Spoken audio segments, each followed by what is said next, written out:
ఒక్కసారి ఊహించండి, సాధారణ ప్రపంచానికి దూరంగా ఒక రహస్యమైన ప్రదేశం. అక్కడ చిన్న వయసు నుంచే యోధులను తయారు చేస్తారు. ఒక్కడే 100 మందికి సమానమైన ఒక భయంకరమైన నింజా. ఇదే ఈ కథ. కథ మొదలవుతుంది. ఒక కవర్, దానిలోంచి బయటకు వచ్చిన నల్ల రెక్క. నల్ల రెక్క అంటే మరణం నడుచుకుంటూ రావడం.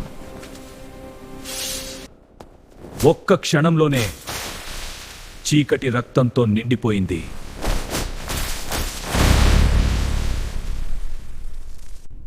ఇది ఓజున్ వంశం, చీకటిని పాలించే నింజాలు.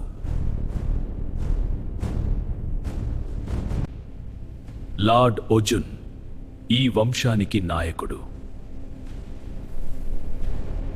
వర్షంలో తడుస్తూ నిల్చున్న ఒక అనాథ బాలుడు. అతడే ఈ కథకి కొత్త ఆరంభం.